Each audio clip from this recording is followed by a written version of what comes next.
தராவி, கியாமுல் லைல், தஹஜ்ஜத், வித்ர், இது சம்பந்தமா ஏன்னா இதுல நிறைய குழப்பங்கள் மக்கள் மத்தியில இருக்கு.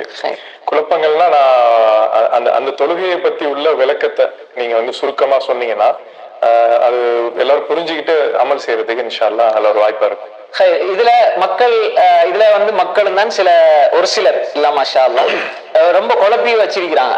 வித்ருன்னு சொல்றாங்க, கியாமுல் லைல்ங்கறாங்க, தஹஜ்ஜுதுங்கறாங்க, ஸலாத்துல் லைல்ங்கறாங்க, தராவீஹ்ங்கறாங்க. அப்ப இதெல்லாம் என்ன? இதுல ரொம்ப குழப்பிக் கொள்ள வேண்டிய அவசியமே கிடையாது. முதலாவது அடிப்படையை புரிஞ்சு கொள்ள வேண்டும். இஷா தொழுகையிலிருந்து ஃபஜ்ர் வரை உள்ள எல்லாமே கியாமுல் லைல். இஷா தொழுகையிலிருந்து ஃபஜ்ர் வரை தொழுகிற எல்லாமே கியாமுல் லைல். அதுல இரட்டைப்படையாக தொழுகிறது, ஒற்றைப்படையாக தொழுகிறது. இரட்டைப்படையாக தொழுகிறதுக்கு நம்ம பொதுவாக கியாமுல் லைல் சொல்லுவோம். ஒத்தப்படையில தொழுகிறது வித்ர், அவ்வளவுதான். அதை தூங்கி எழுப்பி தொழுதுனா தஹஜ்ஜத், நேர காலத்துல விழித்து தொழுதால் கியாமுல் லைல். ஸலாத்து தராவி என்பது ரசூலுல்லாஹ் காலத்துல சொல்லப்படல. பிற்பட்ட காலங்கள்ல அந்த 2 ரக்காத் 4 ரக்காத் தொழுதுட்டு கொஞ்சம் ஓய்வு எடுத்து தொழுதுனால அந்த பேர் வந்தது தராவி என்று. இப்ப தராவி, கியாமுல் லைல், தஹஜ்ஜுத் எல்லாம் உண்டு. எல்லாம் இரவில் செய்யப்படக்கூடிய வணக்கங்கள் தான். அப்ப எனவே இப்ப இஷா தொழுகையில் இருந்து ஃபஜ்ர் வரைக்குள்ள தொழுகை எல்லாம் கியாமுல் லைல். அப்ப அந்த கியாமுல் லைல், ஸலாத்துல் லைல், அது மாதிரி தஹஜ்ஜுத், தராவி எல்லாம் ஒன்றுதான். அது 2 தொழக்கூடியது. கடைசியில தொழக்கூடிய 1, அதே மாதிரி 1, அது மாதிரி 3, அதே மாதிரி 5, அது மாதிரி 7, 9, 11 வரைக்கும் வித்திரு இருக்குது. 11ல முரண்பாடுகள் இருக்குது. 9 வரைக்கும் சரியான அறிவிப்புகள் இருக்குது. ரசூலுல்லாஹ் வித்ர் தொழுது இருக்கிறாங்க. 5 ஒரே ஸலாத்துல தொழுது இருக்கிறாங்க. 7 ஒரே ஸலாத்துல தொழுது இருக்கிறாங்க. 9 8ல அத்தஹியாத் இருந்து 9ல தொழுது இருக்கிறாங்க. வித்ர் அப்படி இருக்கிறது. அப்ப எனவே தெளிவாக நாம் புரிந்து கொள்ள வேண்டும். இதுல குழப்பிக்கொள்ள வேண்டிய அவசியம் இல்லை. ஒரு ஆள் ஆரம்ப நேரத்துல இஷாக்கு பிறகு தொழுதுட்டு படுக்கிறாரு, உறங்குறாரு, கடைசியில 1 ரக்காத் வித்ர் தொழுகிறாரு, முடிச்சு. அதே மாதிரி ஒரு ஆள் நேரத்தோட தூங்கி கடைசி ஷஹருடைய நேரத்துல எழுப்பி தொழுகிறாரு, தஹஜ்ஜுத் தூங்கியது. அதாவது வமினல் லைலி ஃபதஹஜ்ஜத் பி நாஃபிலத்தல், தூங்கி எழுப்பி இரவில தஹஜ்ஜத் தொழுங்க, இரவில நீங்க தஹஜ்ஜத் தொழுங்க என்றுதான் இங்கே வந்திருக்கிறது. இது ஒரு விஷயம். இரண்டாவதாக இதனுடைய எண்ணிக்கை சம்பந்தமாக, அதாவது இரவு தொழுகை நம்ம எத்தனை ரக்காத் தொழணும், இது சம்பந்தமாக இருக்கக்கூடிய ஹதீஸை பொறுத்தவரை 2 அறிவிப்புகள் இருக்கிறது. ஒன்று ஆயிஷா ரலியல்லாஹு அறிவிப்பு, 2வது அப்துல்லாஹ் இப்னு உமர் ரலியல்லாஹு அறிவிப்பு. ரெண்டுமே சஹீஹானதான்.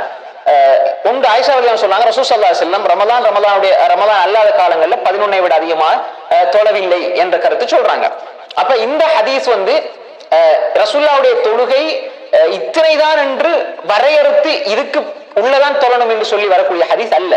ஆனால் ஒருவர் 11ஓடு சுருக்கிக் கொள்றார் என்றால் அவர் ஹதீஸ ரசூலுல்லாஹ்வுடைய சுன்னாவை பின்பற்றுகிறார் என்று எடுத்துக்கொள்ளலாம். மேலதிகமாக தொழலாம் என்ற கருத்தை அதிகமான அறிஞருடைய கருத்து அதுதான். இப்னு அப்துல் பர் அல் மாலிக் ரஹிமஹுல்லாஹ் இஜ்மாவாக சொல்கிறார்கள், லா ஹத்த லி அக்ஸரிஹி, இரவு வணக்கத்துக்கு ஒரு எல்லை என்பது கிடையாது. அதுக்கு ஹதீஸ் ஆதாரம் என்னன்னா அப்துல்லாஹ் இப்னு உமர் ரலியல்லாஹு அன்ஹு புகாரி முஸ்லிம்ல வருது, ஸலாத்துல் லைல் மஸ்னா மஸ்னா, இரவு தொழுகை 2 2 2 தொழுங்க, எண்ணிக்கை வரையறுக்கவில்லை. இது சஹீஹ் புகாரி முஸ்லிம் வரக்கூடிய ஹதீஸ்.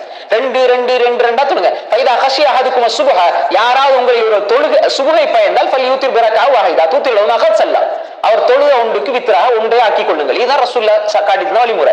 அப்ப எனவே குழப்பிக் கொள்ள வேண்டிய அவசியம் கிடையாது. எனவே சுன்னாவை பின்பற்றோம் என்று சொன்னால் ஒரு மனிதர் ரசூலுல்லாஹ் 11 தொழுதாங்க, அதை விட நான் தொழ முடியாதுன்னா நீங்க அந்த அடிப்படையில் தொழ வேணும். ஹுதைஃபா இப்னு யமான் ரலியல்லாஹு சொல்றாங்க, ரசூல் ஸல்லல்லாஹு அலைஹி வஸல்லம் தக்பீரை கட்டினாங்க, தக்பீரை கட்டி சூரா ஃபாத்திஹா ஓதி, பக்ரா ஓதுனாங்க, ஆல் இம்ரான் ஓதுனாங்க, நிசா ஓதுனாங்க. 5 ஜுஸ் ஒரு ரக்காத்துல ஓதுனாங்க. நீங்க அந்த 8 ரக்காத்திலையும் ஒரு ரக்காத்துல 5 ஜுஸ் நீங்க ஓதி தொழுதால் அந்த எண்ணிக்கையின் அடிப்படையில் தொழலாம். அப்படி இல்ல குல்வல்லாஹும் குல் ரப்பினாஸ் தான் பாடம், ஆனா இவர் புகாரி பாடம் எடுக்கிறாருண்டா நீங்க என்ன செய்யுங்கன்னா நீங்க வேண்டிய ரக்காத் தொழுது கொள்ளுங்க, ஆனா மஸ்னா மஸ்னா 2 2 தொழுது கொள்ளுங்க. இது குழப்பிக் கொள்ள வேண்டிய அவசியம் கிடையாது. இதுதான் அரபுலக அறிஞருடைய கருத்து. எல்லா அறிஞர்களுடைய பெரும்பான்மையான அறிஞர்கள், அதனால இப்னு அப்துல் பர் அல் மாலிக் ரஹிமஹுல்லாஹுடைய கருத்து நான் சொன்னேன், இஜ்மாவாக இந்த கருத்து சொல்றாங்க. எனவே அது குழப்பிக் கொள்ள வேண்டிய அவசியம் கிடையாது. ஒரு விஷயத்தை இன்னொரு விஷயம் தெளிவாக புரிந்து கொள்ள வேண்டும். அதாவது ரசூல் ஸல்லல்லாஹு அலைஹி வஸல்லம் இப்போ உதாரணமாக வித்ர் தொழுதிருக்கிறார்கள். ரசூல் ஸல்லல்லாஹு அலைஹி வஸல்லம் அவருடைய வித்ருடைய முறை எப்படின்னு சொன்னா 2 2 2 தொழுவாங்க, கடைசியில ஒரு ரக்காத் வித்ர் தொழுவாங்க. கடைசியா சொல்லுற ஒரு ரக்காத் வித்ர். அப்போ ஒரு மனிதர் வித்ர் மட்டும் தொழுகிறார் என்றாலும் பிரச்சனை இல்லை. அவர் 5ஓட வித்ர் தொழலாம், 7 தொழலாம், 9 தொழலாம், அது பிரச்சனையா இல்லை. எனவே இரவு தொழுகை 2 2 2 தொழுது போட்டு ரசூல் ஸல்லல்லாஹு அலைஹி வஸல்லம் அதிகமான வழக்காறு எப்படி இருந்துன்னு சொன்னா 2-2-2-2 தொழுவாங்க. அதுக்கப்புறம் என்ன செய்வாங்க என்றால் ஒரு ரக்காத் வித்ர் தொழுவாங்க. 3 சேர்த்து தொழுவதாக ஹதீஸ் எங்கேயுமே கிடையாது. ஆனால் ஒரு ஹதீஸ் விளக்கமாகத்தான் எடுக்கப்படுகிறது. அந்த ஆயிஷா ரலியல்லாஹு ஹதீஸ்ல 4 ரக்காத்னா 2 ரக்காத் தொழுவாங்க, 3 கடைசியில வித்ர் தொழுவாங்க. அந்த 3 என்று சொல்லின பொழுது அந்த 3 சேர்த்து தொழுவாங்க என்ன மாதிரி விளங்கினாலும் வேற ஹதீஸ் வந்து தெளிவா சொல்லுது ரசூல் அப்படி தொலைல என்று. ரசூல்லா 3 சேர்த்து தொழுதாங்க ஹதீஸ் எங்குமே கிடையாது. அவர்களுடைய தொழுகையின் அடிப்படை 2-2-2 கடைசியில 1 என்பது சில காலங்களில் ரசூல் ஸல்லல்லாஹு அலைஹி வஸல்லம் வித்ரை வந்து 5ஆக தொழுதிருக்கிறார்கள், அதே மாதிரி 7ஆக தொழுதிருக்கிறார்கள், 9ஆகவும் தொழுதிருக்கிறார்கள். எனவே கியாமுல் லைல் என்பது அதனுடைய எண்ணிக்கைக்கு வரையறை என்பது கிடையாது. ஒருவர் 8 அதே மாதிரி 3 வித்ர் தொழுது கொண்டால் அவருக்கு வந்து அவர் சுன்னாவை பின்பற்றி நன்மை கிடைக்கும். மாற்றமா அதுக்கு மேலதிகமா தொழுகிற பித்அத் என்று சொல்ற அளவுக்கு எந்த ஆதாரங்களும் ஹதீஸிலே கிடையாது.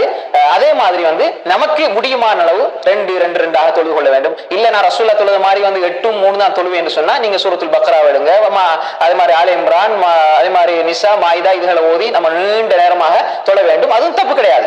ஒரு குர்ஆனை கையில எடுத்து ஓதுறாருனாலும் பிரச்சனை இல்லை. ஆயிஷா ரலியல்லாஹு அடிமை வந்து கையில குர்ஆனை வச்சு தொழுவிச்ச ஹதீஸ் செய்தி புகாரில வருது. அப்ப என்ன கையில குர்ஆனை வச்சு ஓதலாம், அது தப்பு கிடையாது. ஆனால் இந்த செய்தியை பொறுத்தவரை இந்த 2 விதங்கள், அதாவது ஒருவர் அதனுடைய எண்ணிக்கை கூட்ட விரும்பினால் இப்னு உமர் ரலியல்லாஹு ஹதீஸ் அமல் செய்யலாம். ஒருவர் அதனுடைய கைஃபியத் அதனுடைய முறையை கூட்ட விரும்பினால் ஆயிஷா ரலியல்லாஹு ஹதீஸை அமல் செய்யலாம். இதுல குழப்பிக் கொள்வதற்கு எந்த ஒரு விஷயமும் இல்லை. இப்போ இந்த